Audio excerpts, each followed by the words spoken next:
Now let's begin the conversation. The unending killings in Benue State, not central Nigeria, is putting the whole country on edge.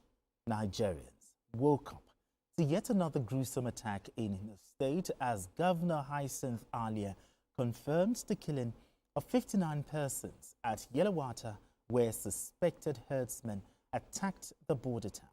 Now, despite the heavy surveillance in place in Makurdi, the state capital city, youths stormed the streets, defying all odds to protest the mass killings in the popular Wurukum area.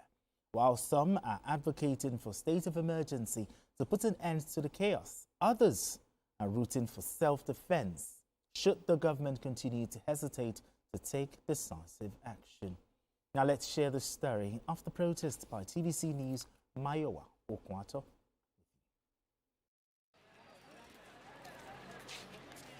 This is what's left after an attack that occurred in the early hours of Saturday. Local sources confirmed that over 100 bodies had been recovered, the victims including women, children, and the elderly. The scene left with horrifying sight of victims burnt beyond recognition, while many families search through the debris for their missing loved ones. Others are seen evacuating with their belongings. The youths across Benue stormed the federal highway in Wurukum area of Makurdi, the state capital, to vent their frustration. The demonstrators, dressed in black attires and carrying palm fronds and placards with various inscriptions, barricaded the ever-busy road, disrupting vehicular movement and demanding immediate action to end the bloodshed. The state police commissioner also addressed them to stay peaceful in their conduct. With the support and the reinforcement of the Inspector General of Police, you can be rest assured we are in control, and all the sister security agencies are working together. Whatever is paining you, it pains us more, because we are here for no other reason except security of life and property in this state. Despite the appeal for calm, the youth said they feel abandoned and are demanding concrete security measures and justice for the victims of the attack. Because we know that we have a commander-in-chief of the armed forces in the person of President Tinubu Ahmed. I also know that we have a secretary of the federal government who is a son of the thief. We expect that this is the best time the thief people should experience peace. If the governor wants to talk to us, he should come out and address us. He should come and address us, please. We are there. But if Benue State is not part of Nigeria, let us know. Yesterday, I saw people being macheted, women and children crying by the roadside because they've had to flee from their communities. A woman woke up in this community. Her children, 5 children and mother, were lynched. The Zone A People Assembly has expressed deep concern over the resurgence of killings, destruction, and displacements across communities in the state. The group urged Governor Alia to declare a state of emergency on security in Benue. Benue does not need a silent governor. We need a field commander ready to defend our ancestral land. Message to President Bola Ahmed Tinubu. They voted you in large numbers because they believed in your promise of renewed hope. In a statement, the state government reassured Benue citizens that response squad teams have been deployed to the state as strategic communities dialogue are ongoing to enhance active intelligence sharing. Mayowa Okwato, TVC News, Makurdi. Mayowa, thank you so much for that report. GKB, the killings in Benue. I mean, talk to me. What is going on? Is it that we can't control it? Like, talk to me. What is going on? I think we've dealt with this particular matter on this program multiple times. Exactly. And it's getting to a point that we are sounding like a broken record. I don't know the answers. I don't think anybody does. But the first step, of course, is to know exactly what has happened to those who perpetrate these atrocities in the past. Because unless there is consequence, but things that we do, they will continue to occur. Exactly. We've not had any arrests. And I've asked the question here multiple times. No level of intelligence to even tell us, those who are doing this. They are not from the sky. They are not ghosts. They walk the ground like we all do. Something somewhere is not right. If it is between herders and farmers, who are the herders that are doing this? It's between communities. What has led to this? Has there been efforts in the past to solve this problem? Believe me, we can talk from here till Jesus comes. But the reality is that what Benue needs now is action. If state of emergency go to solve it, I'm all for it. If I mean the youth go to solve it, I'm all for it. Because you get to a point, as you say in Yoruba, that you just have to get a very sharp knife or a very sharp cutlass. Then you go ahead and ask for the killer of your father.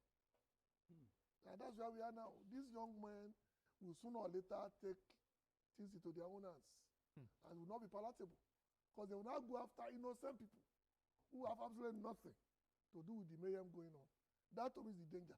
And once it becomes a free-for-all, I guarantee you not even the declaration of emergency can stop the bloodletting. Okay, Kaide, I mean, I thought the chief of army staff relocated. Relocated. How come we're still having this kind of needless killings? It only emphasizes what GKB said. We don't want to sound like broken record. True. And when I saw the topic, I was like, what more should I say? But I think the new developments to eat is what we should dwell on now. Now the president said he's going to cut off his trip and it will be in Benue on Wednesday. I don't know where that feeling is coming from, but I have a strong feeling that it will change the whole issue. Dynamics. How it, the whole dynamics. I don't know how that will be. You know, for people to say we want to see our leader, we want to see our president. Okay. Let the governor Now, speak to us. Kaide, just hold on. Okay, we have the statement of the president talking about that he was going to be in Benue on Wednesday. I sympathize with the Benue people. I've spoken to the governor. The leadership and people of Benue should accept our condolences and tried hard, very, very consciously, to maintain peace, harmony among themselves. I will adjust my program and go see Benue people on Wednesday. Back to the president said he's going to be there. So I think that word resonates, and I believe it will change the dynamics. It suggests to me that there's a whole lot of hypocrisy by some of our security agents, pardon my language, because how do you explain the CDS relocating or, in quotes, moved to the place, and we have a mass killing? I don't know whether you understand what I'm saying. And they operate for hours. This is completely premeditated, planned, and trust me, one thing you can't take away from our security agents is what we call intelligence. You know, we mouth it, we say it, trust me, they have it. Time and time has proven that they always have intelligence. If they do, why are we not seeing it work? The question is, when the commander-in-chief goes to a place, it is not what is being shown to him on TV, it's not what is being said on radio, it is what he's going to see live and direct. By the time he sees people crying, by the time he sees, you know, orphans, sees, you know, widows, trust me, the directive is going to give, trust me, I have a feeling that it's going to be stronger than what he has said. Because what he said yesterday is that my earlier directive executed. It's time to make sample of those who are not carrying out this directive. Now, when the commander-in-chief speaks, people should take it serious. And we are dealing with lives. These are not numbers. These are not just human beings. These are Nigerians. These are Nigerians. These are people who do not bargain to be killed. You understand? They are not bargaining to, it's not a war where people should be wasted. So strongly feel that the commander-in-chief has done the right thing. In fact, I feel like Wednesday should just be tomorrow because I just have strong feeling that it will not just be, oh, they will go to action. They will stay there and really protect the people. Talking about another person going there, but he's already there. The IGP, the Inspector General of Police, you know, he's moved to Benue. But the movement to Benue, will this end the carnage? The chief of army staff has already gone. We still witness this. Now the IGP has also moved into Benue. I wish we could not call this a pilgrimage, basically to fulfill all righteousness. Like I said, I'm not very happy because we've been in this business for a long time. And we know what happened in other places, even here in Africa. And I've said it on this program multiple times, that when we were growing up, killing a policeman, they will get you. Exactly. So I don't understand what's going on. But that was the mantra, that you do anything you want as long as not a policeman or a soldier that was killed. Normally to take less than 24 hours, sometimes 40, and it's not peculiar to Nigeria. Because there are people in these forces who have snitches, you can call them that, inside the system. The fifth column. But at that point in time, all bets are off. Because you've done what? You've killed a policeman. Now people kill policemen for fun. And nothing is happening. That to me is the danger. Because I wrote once, about 4 or 5 years ago, that the only power a government has is power of coercion. If nobody fears your ability to coerce, then you have no basis to be in government. Okay. Now, gentlemen. I'm talking about at every level, local government, states, and the federal. Now, let's also look at the Benue State governor, Hyacinth Alia. I mean, does it give you the impression that he's on top of the situation, or do you think he's helpless? See, like I said, there's so much about the nomenclature. There's so much about who is the boss. You understand? In this same country, we have heard a CP say that I do not answer to the governor. We have heard in this country where people will say that you might be chief security officer of your state, but my directive comes from the IG. Do you understand? So I'm not shielding him. You know, there's more he can do. At least when the president was speaking, you could see the former governor, Samuel Otom. This was a man who almost was killed when he started screaming loud that his people are being killed and was fighting the president. But this one has shown a lot of respect and support to the president. He kept on saying that they are enjoying all the support from the federal government. Now the president has said that I am coming to see you. You have spoken to the governor. And so, like I said, let there be no killing anymore. Let the killing stop. You know, there's nothing we can do about those that have been killed, but we must seek justice. We must seek, you know, some sense of justice where the people who kill these people, trust me, maybe this is high time we stopped the idea of foreign mercenaries for them to still be around and have the audacity to be killing us in Nigeria. I think they should track them. Now, there are some to people, any border, to anywhere. Now, those calling for a state of emergency. But first, let's also look at the protest. I mean, protesters went to town. They are protesting that a government is not doing what they're supposed to do. And is it not within their right to protest? That's one. And also for people calling for a state of emergency and self-help. What do you make of this? Well, that's to be expected. Because people are paid to protect you. That was the point I was making earlier. The states, the only reason why there's a government, if you know the history of governance, you realize that what people did was to take away part of their freedoms and give to somebody so they can be protected. Exactly. Very true. Well, if that is not working, people will now take back that ability to defend themselves. And that's the fear I have. Because if these young men and women, the government allowed them to go this route, sooner or later they will get access to weapons. Exactly. And the war will not become unhinged. Because automatically it will not be tit for tat. Because normally there will be friction between communities. GKB, just hold that thought. We have Richard calling in from Ikorodu. Richard, thank you so much for joining us on the show. We expect that my opinion about this is that I also discovered that sometimes this is about territory. I think our government should make a pronouncement that nobody will be allowed to inhabit any land illegally possessed, so that no matter what happens, you will be dispossessed of the land. These guys are the conquering territory in Plateau, in Benue, and they will occupy the place. The original inhabitants of the place will be chased out. That tells us that those people inhabiting the place are the one killing. Go there, chase them out from everywhere they have occupied. They will now know government is serious about it.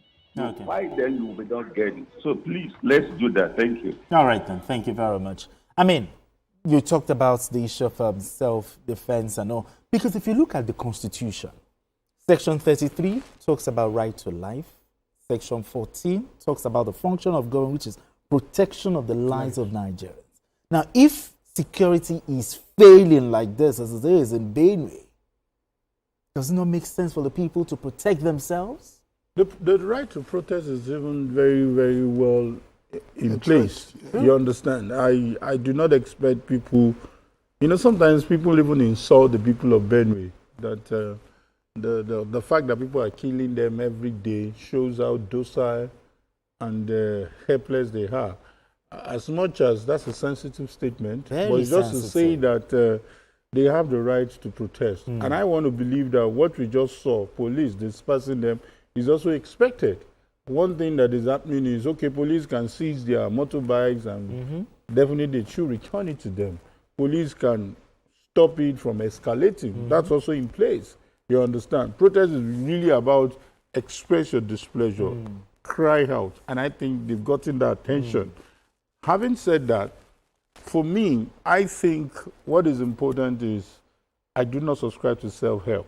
If people had the audacity to be killing them in such numbers, where the chief of defense staff, I don't know, I think we need to find out. Chief of Army Staff, whether he's even there is a question that needs to be answered.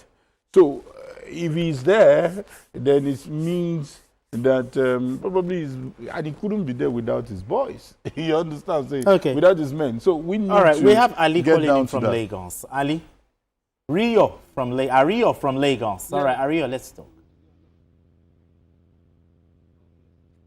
Ario, are you still with us? Yes.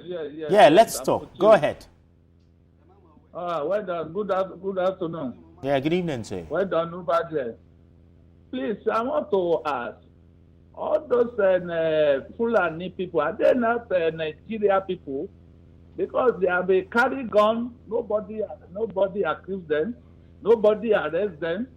They will carry gun, soldiers see them, police see them, nobody arrest them. Okay. And the other side people will carry just ordinary knives. I don't think it's fair for us to say like an ethnic group. Okay, let's just keep it as ethnic profiling. Let's just keep it killer headsmen, doing this thing. I mean, but I just hope that now that the president, will go on Wednesday, the IG is already there. The chief of army staff, we heard that he went there. I don't know, maybe he left or something, but these killings must stop. Yeah. It must end. It must end. Our heart goes out to the people and government of Benue State. All right, let's move away from that. Let's move straight to our next conversation.